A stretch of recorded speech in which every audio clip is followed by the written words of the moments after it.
Muy bien. Ya por fin llegamos al final del libro de Juan. Ya estamos concluyendo. Si esta vendría siendo el último capítulo, vendría siendo el último capítulo. Muy probablemente vayamos a regresar a algunos temas que quedaron pendientes, pero podemos decir ya contentamente que terminamos un libro más de la Biblia. Nos faltan nada más otros 60.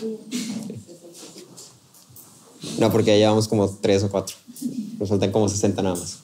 Pero bueno, vamos avanzando. Entonces llegamos al final del recuento histórico narrado por Juan. Y Juan es uno de los testigos de la vida, la muerte y la resurrección de Cristo. Es un testigo físico, es un testigo, literalmente estuvo ahí, como si estás en un choque y tú eres la persona que chocó, tú eres el primer testigo. Si estás en el semáforo y vas a cruzar la calle y ves que alguien chocó, tú eres el testigo, tú viste cómo ocurrieron todas las cosas. ¿Sí? Y Juan es ese testigo, es el testigo que vio cómo ocurrieron todas las cosas. ¿Sí? Y él mismo dice, este es el testimonio de este discípulo y ese testimonio es verdadero. ¿Sí? Un testimonio es un hecho histórico, es un hecho, no es una novela, no es una historia ficticia, es un hecho. Y entonces vemos que este capítulo 21 es la conclusión de este testimonio. Hasta el capítulo 20, todo el testimonio que Juan ha escrito se ha tratado de lo que Jesús hizo, ¿sí? De la vida de Jesús, de los discípulos de Jesús, de la muerte de Jesús, de la resurrección de Jesús. Y el capítulo 21 es generalmente conocido como el epílogo o el libro de notas adicionales. Porque si te das cuenta, ahorita en la lectura, comparándolo con el resto de Juan que hemos leído hasta ahora, parece tener un tono muy diferente, un tono muy distinto, un tono, hasta cierto punto voy a decirle, casual. ¿Sí? Y vamos como en esta curva, ¿no? Y entonces Jesús y los judíos y Pilato y el gobernador, y luego dijeron, hay que matarlo, hay que hacernos de él. Y luego la cruz, y luego Cristo, y murió, y luego la tumba, y luego resucitó, y llegas al clímax, ¿no? Y luego de repente ya estaban los discípulos pescando. Entonces, pareciera ser que tiene un tono distinto. Pero esto es interesante. Tal pareciera que es una parte crucial X de la historia, pero es algo importante. En gran parte esto se debe a que lo más importante que Juan quería dar a conocer, el hecho de que Cristo es el Hijo de Dios, que vivió, murió y resucitó y ascendió con el Padre, ya fue dado a conocer en el resto de su testimonio. Durante 20 capítulos aproximadamente, Juan se ocupó, ¿sí?, de darte a conocer esto. Y entonces ahora llegamos al capítulo 21 y lo que Juan quiere hacer es decirte, y mira, tan real es que ahora mira la vida de los hombres que fuimos testigos de esto. ¿Sí? Mira cómo estábamos viviendo. ¿Sí? Seguimos siendo reales, seguimos siendo hombres. Y Cristo sigue aquí entre nosotros en ese tiempo. Entonces este último capítulo se enfoca en el resultado de la obra de Cristo. Se enfoca en lo que vamos a llamar en atar cabos sueltos. Y deja un modelo de la nueva vida obtenida cuando pones tu fe en Cristo. Y me gustaría que habláramos sobre los resultados de la obra de Cristo, particularmente hablando sobre las consecuencias en las vidas de los discípulos que funcionan como un modelo para nosotros en el cambio que produce la nueva vida en Cristo, la recreación. Para esto, quiero enfocarme en algunos de los principios o en algunas de las características que podemos ver de la vida nueva en Cristo. Y todo está centrado en una sola idea, una misma idea. En Cristo tenemos una nueva vida. En Cristo tenemos una vida de piedad. ¿Sí? Y lo que tú y yo vamos a ver modelado aquí es características de la vida de piedad. ¿Sí? La nueva vida en Cristo. Cristo ya resucitó. Los discípulos ya creían en Él. Ya estaban siendo transformados. El nuevo pacto había sido inaugurado. La nueva era había comenzado. ¿Sí? La era del Cristo resucitado había comenzado. ¿Qué implicaba esto para la vida de los discípulos? ¿Cuál era esta nueva vida que encontraban en Cristo? Y lo primero que me gustaría destacar es que los discípulos, después de la resurrección de Cristo, el evento que es probablemente el evento más glorioso y más maravilloso y más escandaloso y todo lo que le quieras poner que acabe en oso, ¿sí? Después de esto, los discípulos tenían que pescar para comer. El versículo 1 al 6 dice, después de esto Jesús se manifestó otra vez a los discípulos junto al mar de Tiberias y se manifestó de esta manera. estaban los discípulos y dijo, me voy a pescar. Nosotros también vamos contigo, le dijeron. Fueron y entraron a la barca y aquella noche no pescaron nada. ¿Qué estaban haciendo? Pescando.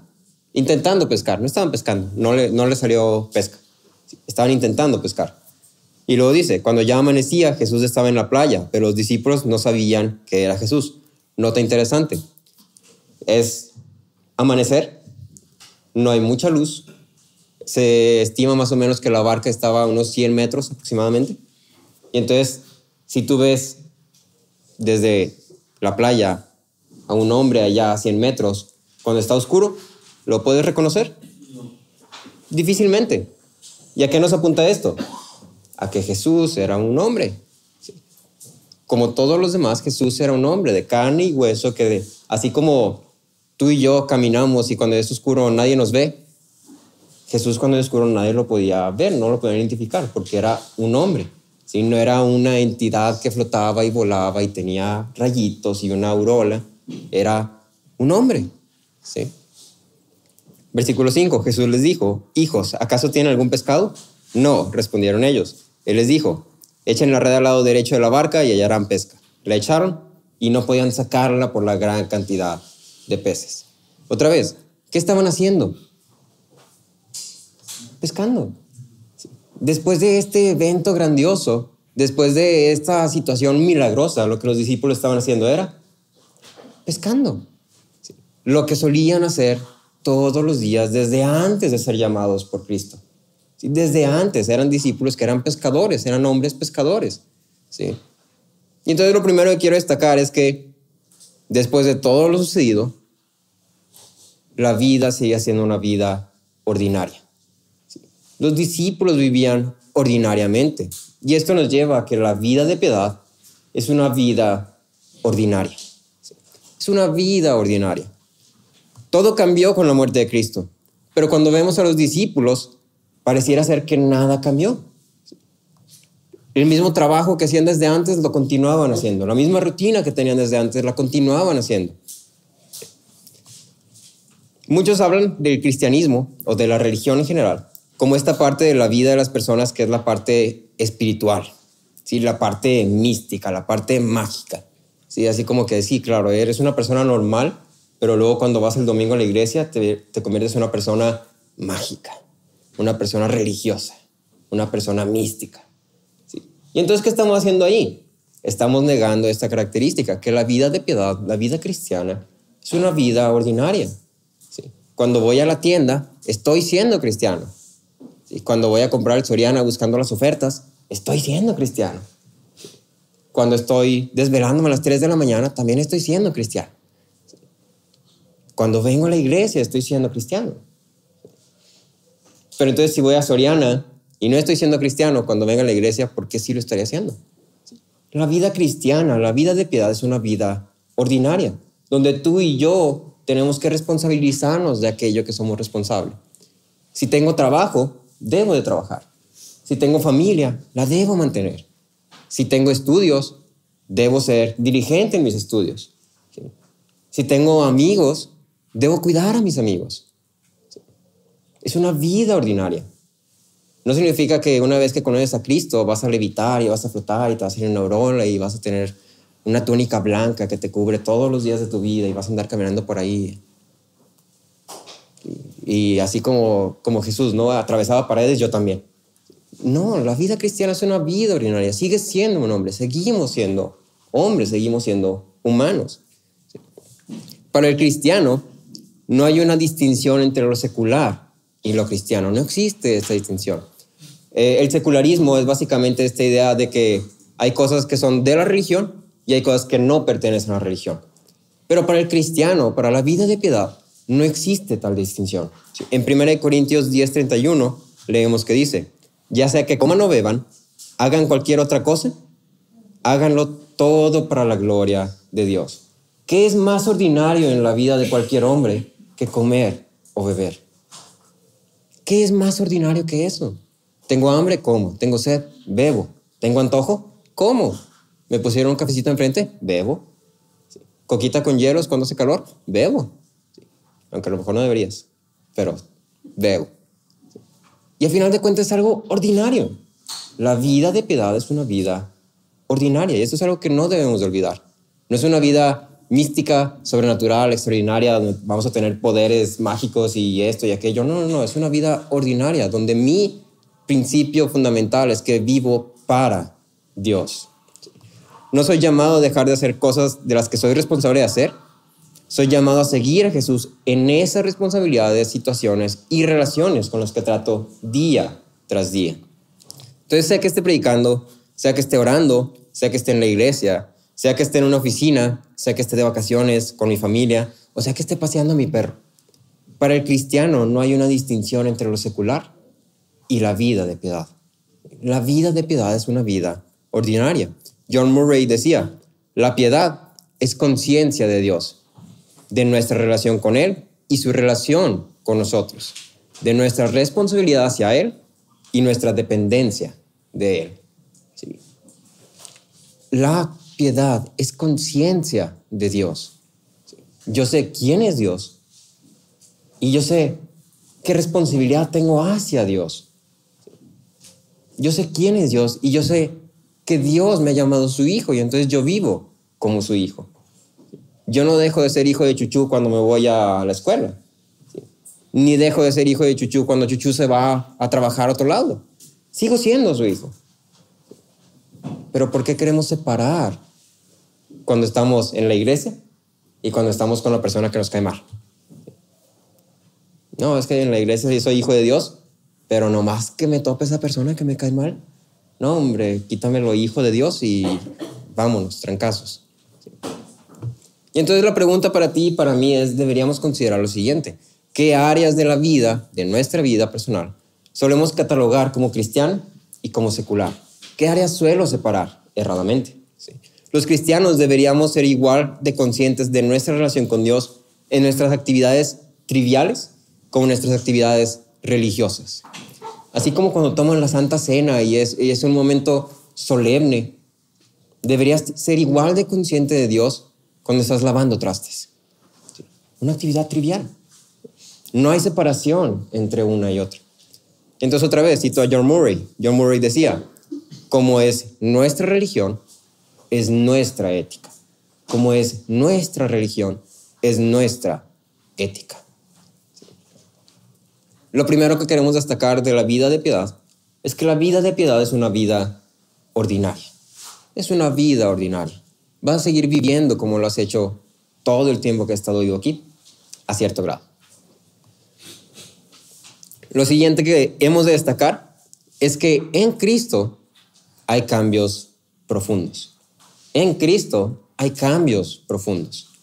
Del versículo 15 al 17 dice, cuando acabaron de desayunar, Jesús dijo a Simón Pedro, Simón, hijo de Juan, ¿me amas más que estos? Sí, Señor, tú sabes que te quiero, le contestó Pedro.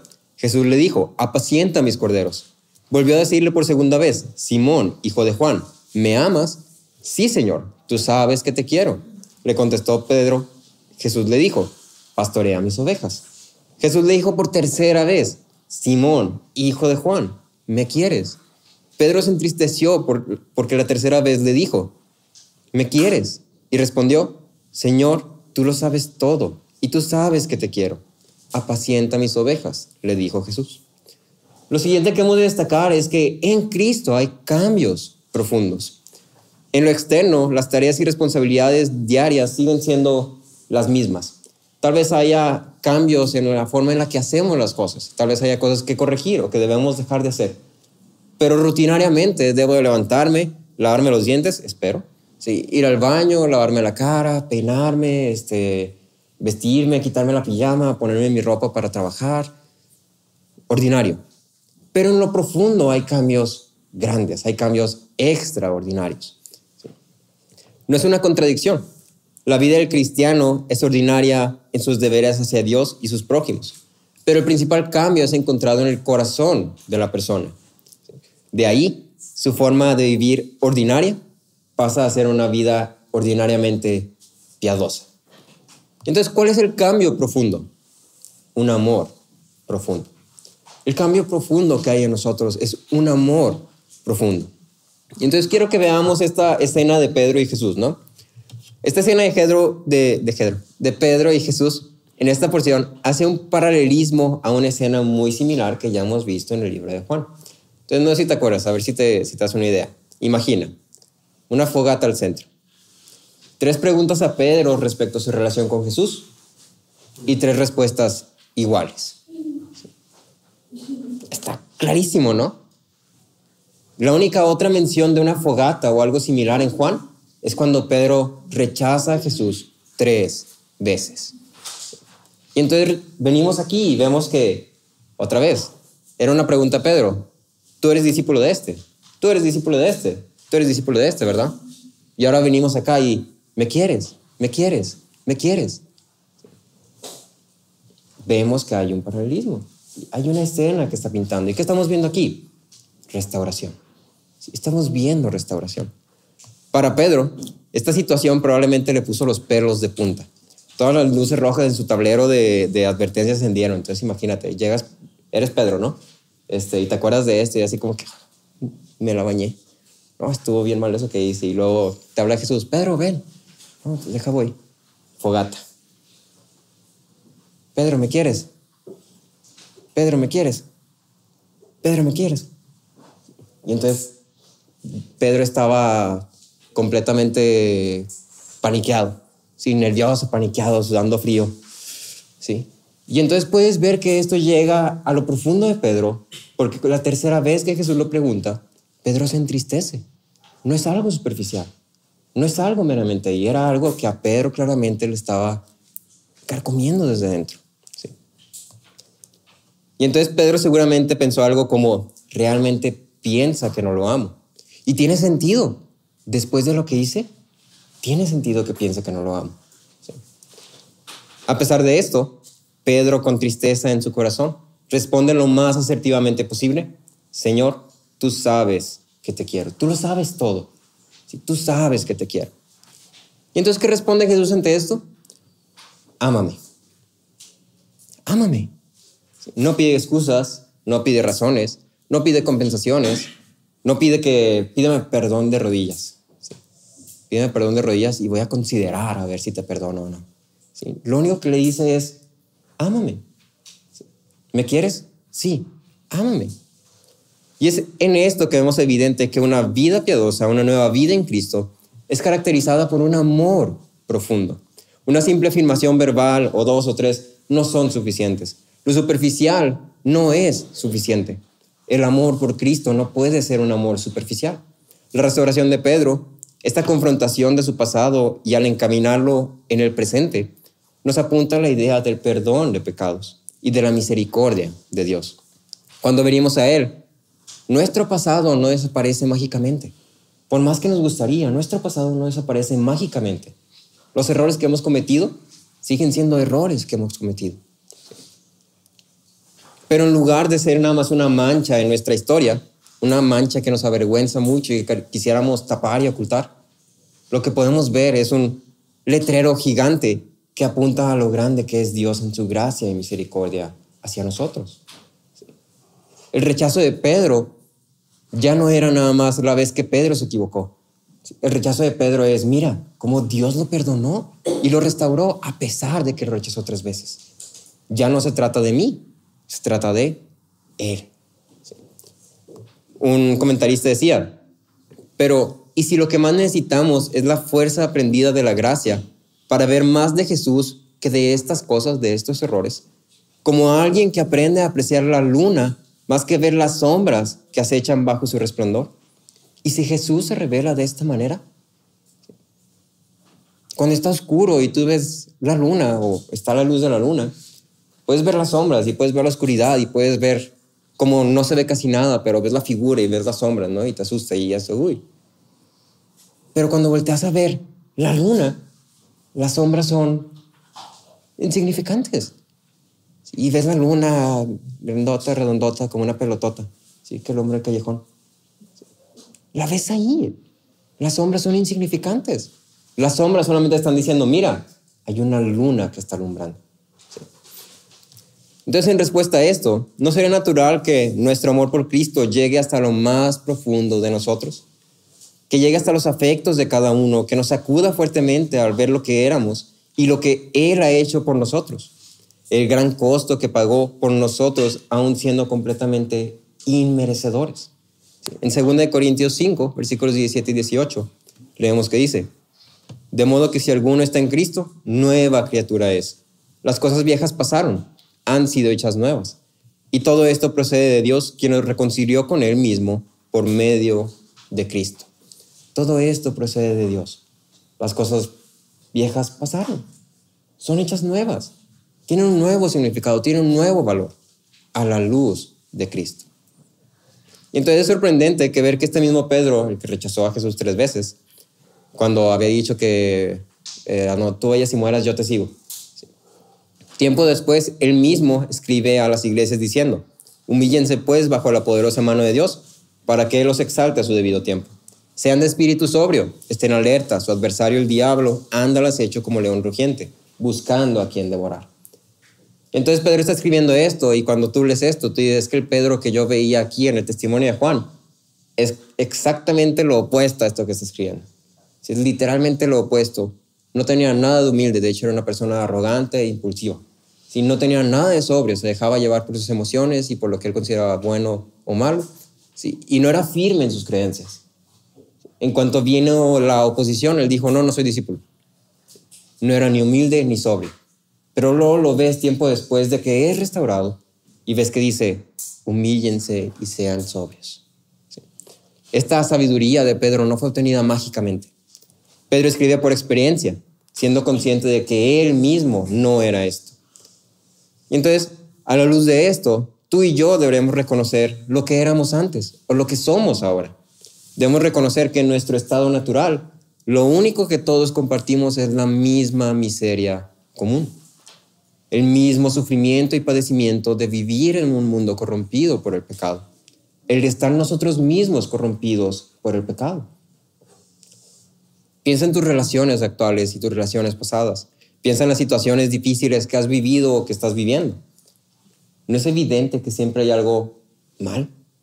Siempre hay algo mal. Siempre hay algo complicado.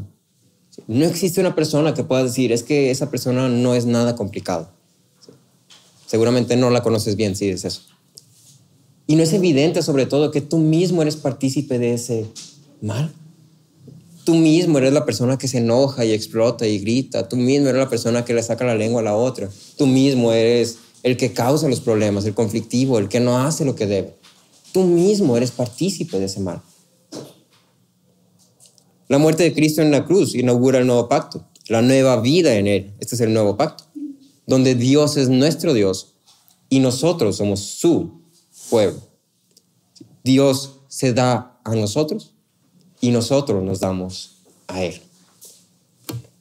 Si lo que necesitamos es una razón para amarle, le amamos a Él porque Él nos amó primero.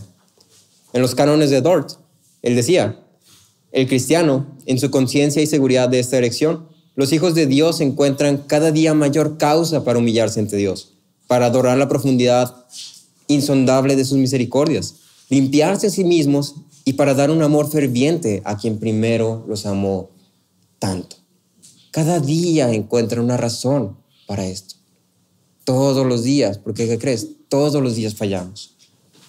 Pero también todos los días Dios muestra su misericordia y gracia para con nosotros.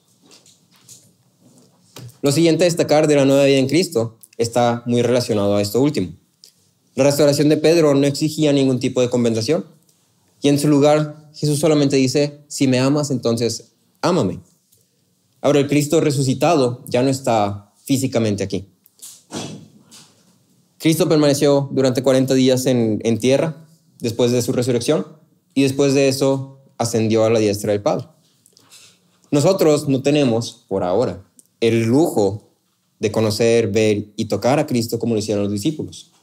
Pero la instrucción sigue siendo la misma. ¿Me amas? Entonces ámame. ¿Cómo puedo amar a Cristo?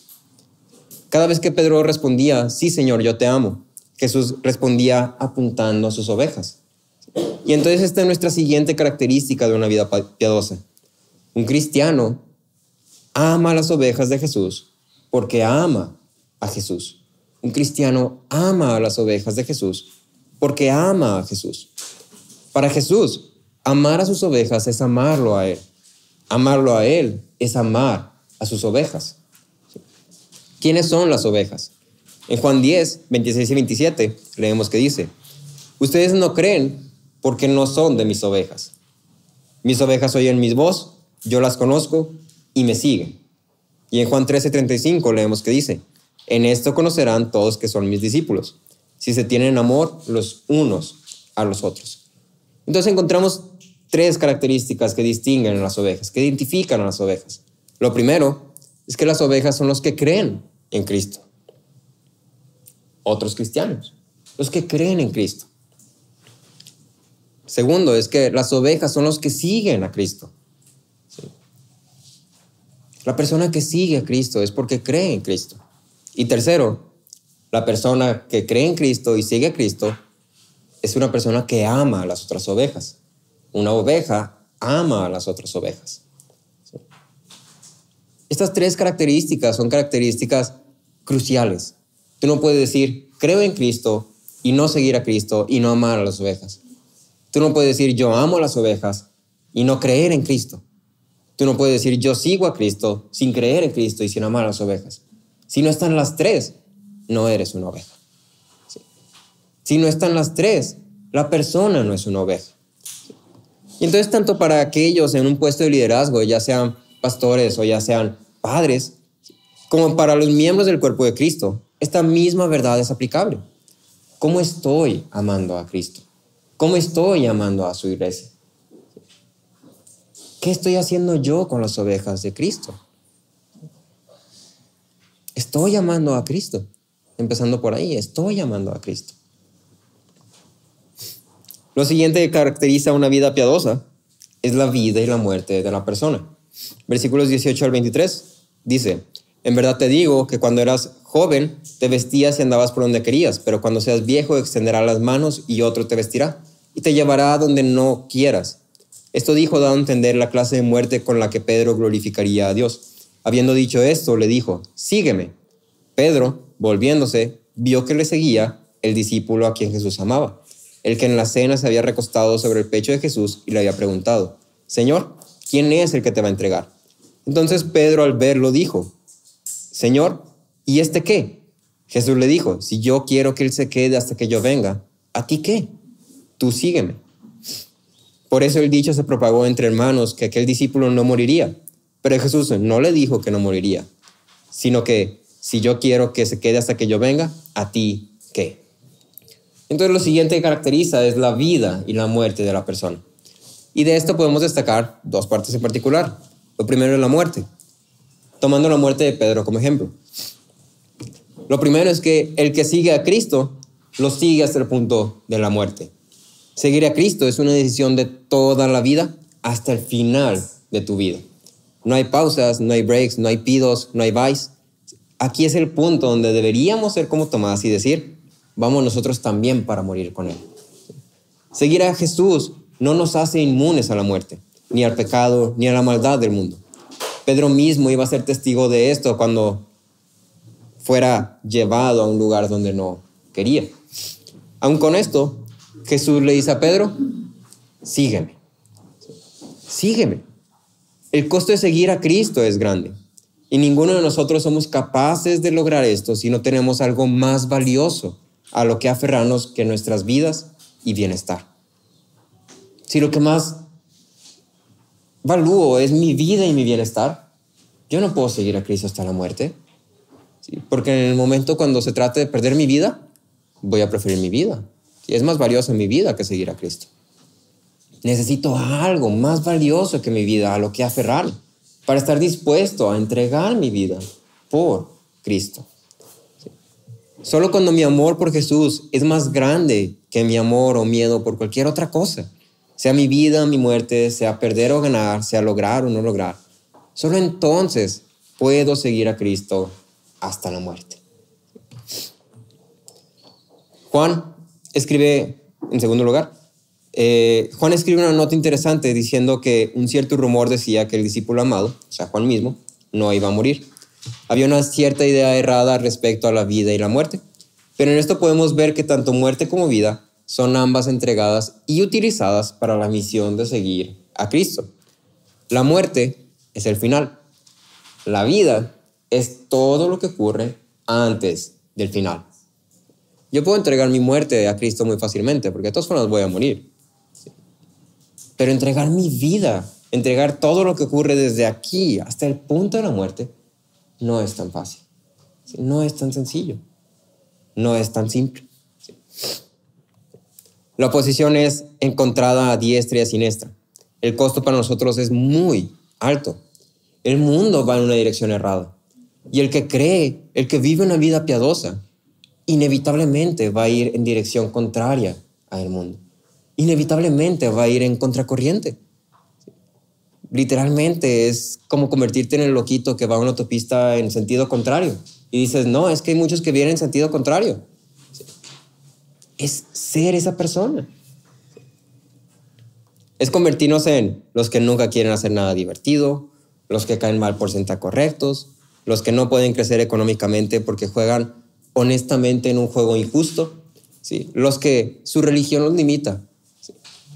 Vivir para Cristo significa que todas las áreas de la vida son entregadas en dependencia y confianza en Cristo. ¿Sí? Que todas las áreas, mi misión es la misma, amarle y testificar de su obra en mí. Y esto no significa que debería buscar una muerte extravagante para glorificar a Dios. Significa que tanto mi vida como mi muerte están en manos de Dios. Y yo reconozco y acepto esto como la base de mi esperanza. En Romanos 14:8 leemos que dice, si vivimos, para el Señor vivimos. Si morimos, para el Señor morimos. Por tanto, ya sea que vivas o mueras, del Señor somos. ¿Sí? Nuestro último punto a destacar, ya para ir terminando, es que la vida piadosa es una vida de seguir solamente a Jesús. La vida piadosa es una vida de seguir solamente a Jesús. El versículo 19 dice, esto dijo, dando a entender la clase de muerte con que Pedro glorificaría a Dios. Habiendo dicho esto, le dijo, sígueme. Y luego Pedro le dice, ¿y este qué? O sea, ya me dijiste que yo voy a morir. ¿Y este qué? Y Jesús le dice, ¿a ti qué? Tú sígueme. No te enfoques en él. No prestes atención en él. Presta atención a mí. Tú sígueme a mí. Entonces, otra vez, la vida piadosa es una vida de seguir solamente a Jesús. En esta reacción de Pedro, encontramos una inclinación natural que todos nosotros tenemos y que te aseguro que tú lo has hecho 1,000,000 de veces. En el momento que Pedro se le dice, te vas a morir así, Pedro lo que hace es comparar. Yo así, ¿y él? Y entonces como un niño chiquito, ¿no? No te subas ahí. Pero es que fulanito está subiendo. Sí. Pero yo no te estoy diciendo que hagas lo que fulanito. Yo no te estoy diciendo que seas fulanito. Yo te estoy diciendo no te subas ahí. Sí. Pero es casi instintivo en nosotros compararnos. Sí. Y los niños lo hacen y tú y yo lo hacemos también. Sí. Los niños lo hacen y es evidente, ¿no? Porque es como, pero es que fulanito. Sí. Pero nosotros lo hacemos como, ay, yo quisiera ser ella. Ay, qué chido trabajo. Qué padres tenis.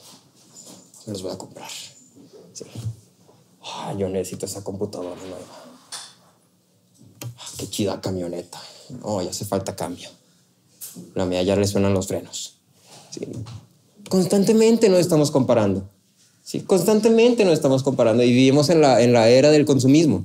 Sí, de los adultos, no sé quién usa TikTok. Espero que nadie. Pero en TikTok básicamente son videos de 10 segundos y dependiendo de lo que veas o así, si tú le das, constantemente vas a ver que la nueva moda son los pantalones así como holgaditos. Sí, entonces necesito unos pantalones holgaditos para estar a la moda. Sí. Y le das y que la nueva moda es ya no usar pantalones cargo. Sí, ya voy a tirar todos los pantalones cargo porque se ven feos. Sí, y que la nueva moda es usar unos zapatos pero así grandotes con una suela grandota para medir un chorro. Sí, voy a comprarme uno de esos. Vivimos en esa era y constantemente nos estamos comparando. Y tú y yo como cristianos